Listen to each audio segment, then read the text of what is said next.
represented democracy and scientific knowledge and the division of labour. Here, what does this do for Marx? Alex, did you tell him? What do you know? Equality is bourgeoisie law. Which was equality between having to repress working class. But what's the word that Marx would use? Well, no. Does this lead to... That's an interesting question. Does it lead to revolution? In Marx's analysis, yes, perhaps in the end. But first, before it leads to revolution, what is all this, Katie? Polarization. It leads to polarization, but what's underneath the polarization that is not spelled out here? Where does that polarization come from, VJ? Is it competition? Yeah, well, yes, there's competition, but that's a very innocent way of looking at things. But what is really being, in a sense, obscured here? Ooh, Kristen. Exploitation. Class exploitation, right? Well, that's the only form of exploitation there is. Exploitation. Marx and Engels. But what does this arrow mean? What does this arrow mean? What does that arrow mean?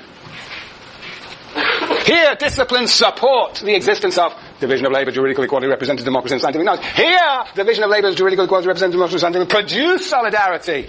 What does this arrow mean? This is support. Jian.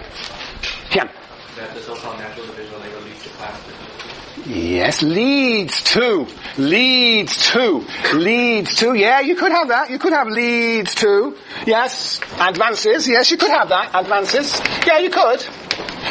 It's very interesting. You could have that. What else? What other meaning of this arrow could there be? Because the division of labour and your advances, class exploitation makes possible exploitation. But what else does it do? Yes, Jessica. I love it. Conceals. Yes. Oh, this stuff conceals, obscures exploitation, which becomes invisible. Everybody's obsessed about individual rights, representative democracy, all these things, even the division of labour, who does what? The Smithian division obscures, conceals class exploitation. Yes. But there's another way of thinking about the meaning of this arrow.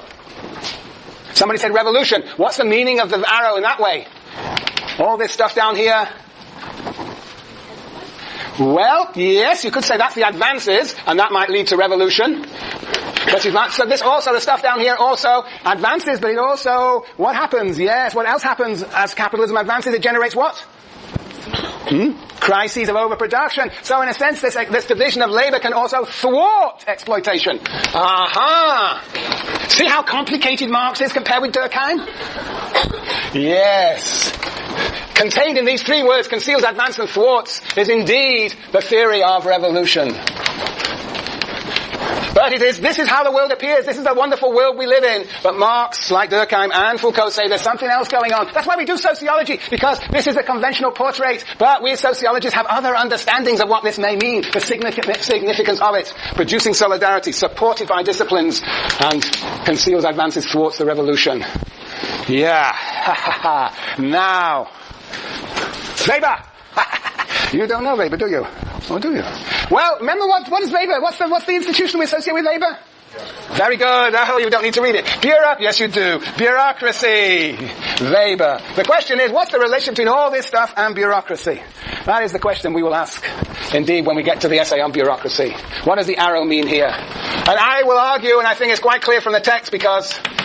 Yes, it is clear from the text. Yes. That these features, this development of democracy, juridical equality, the development of the division of labour are prerequisites of bureaucracy, are conditions for bureaucracy, historical conditions for prerequisites. So bureaucracy relies upon. So, this is what we got.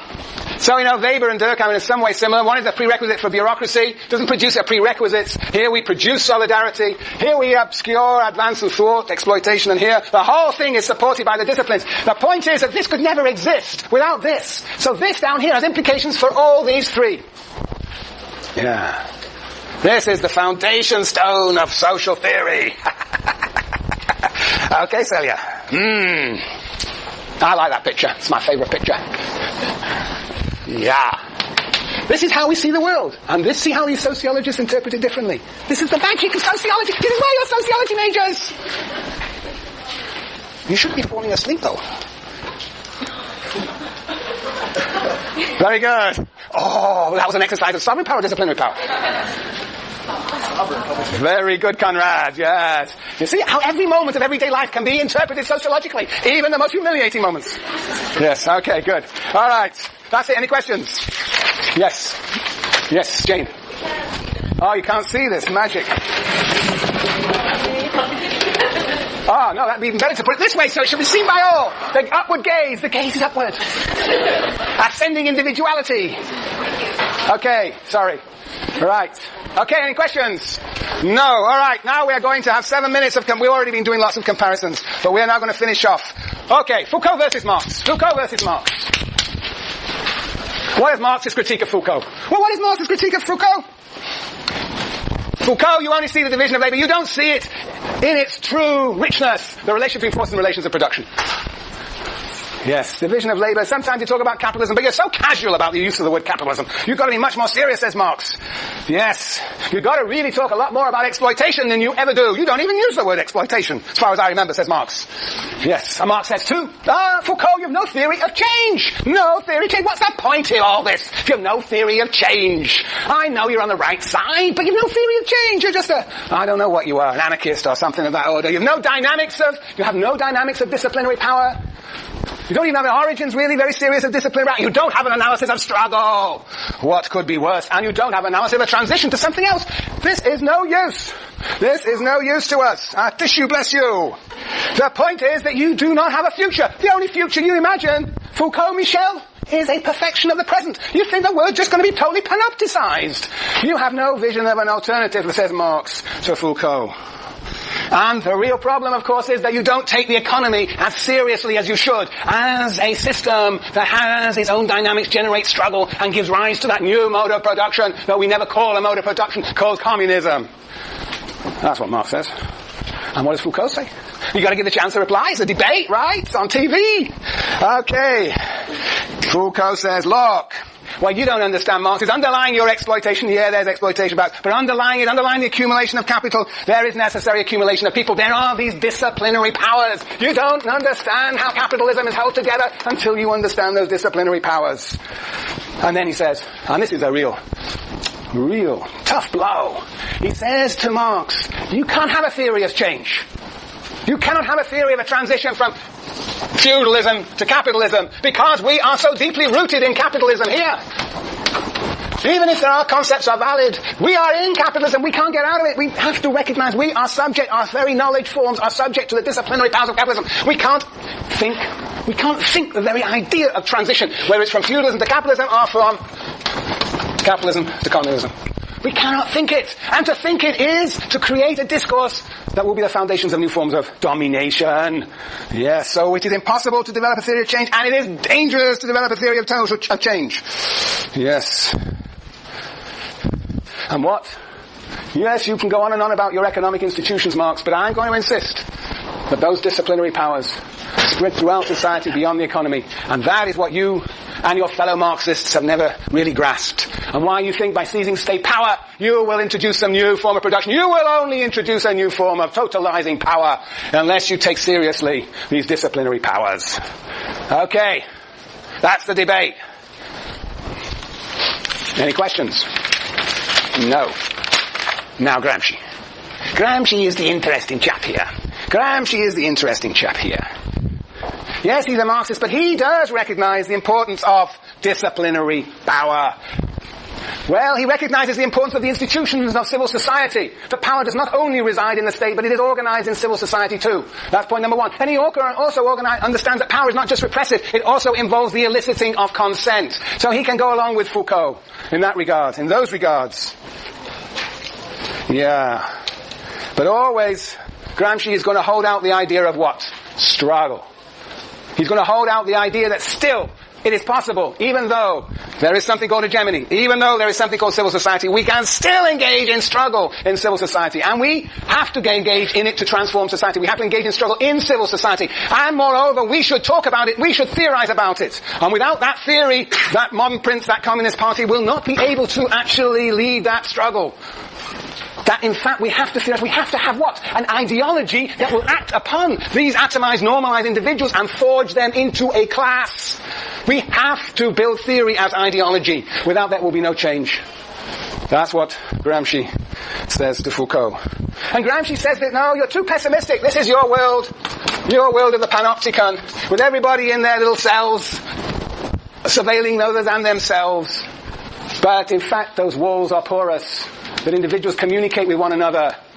There is lateral communication, even in the best panopticon, as you can see from the film on Pelican Bay. That in fact, your panoptic society is not really realized in modern capitalism. There is still the possibility of organizing laterally and building social movements. And most important, we have to, as I say, think about it, theorize it, and have ideologies that will galvanize people to participate in the movement. Well, what on earth does Foucault say to all that? Well, I really probably shouldn't say anything, because he has nothing to say, really. No, he will say, look, you are an optimist, Gramsci. Civil society for you has potentialities as well as disorganizing effects on class struggle. But you're too optimistic about civil society. What you don't understand, Gramsci, is that the school, the prison, the factory are actually disciplinary techniques. You never analyze them. You talk all these wonderful things about civil society, perhaps how the role of intellectuals in civil society, but you don't understand the microphysics of power. And that is going to make your war of position really almost impossible. Almost impossible. And worse, Antonio, I know you mean well, but when you talk about the future, what do you call that future? Anybody remember what he calls that future? The regulated society. Oh, Gramsci, you're giving the game away. Your future is another totalitarian regulated order. In fighting for freedom, you are going to, and spelling it out in terms of the regulated society, you are only going to create a bigger prison for us all. Keep quiet, stay in prison.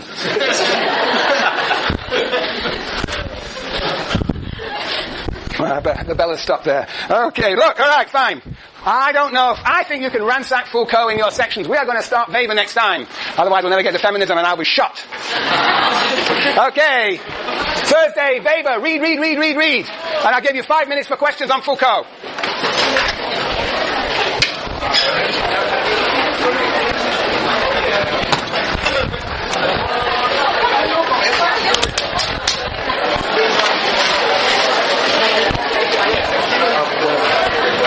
Was it Sasha that asked the question of who determines the norms? Where do they come from? Yeah. Well, I feel like there's like this, you know how they're trying to think of the localized consciousness as being made up of professional or groups of professional. And I feel like Foucault says the same thing, when it's like the branches of knowledge, psychiatrists, educationalists. So are those groups that determine... But how do they do this?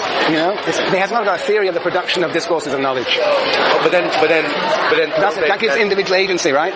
Right, but then don't they use, do examination that they compare? Yes. No, I can see. Yes, no, I can see that. No, I understand what you're saying, that it is in the process of, that they understand do produce knowledge, but we have no understanding of why they produce the knowledge that they do. All we know is that knowledge intensifies power.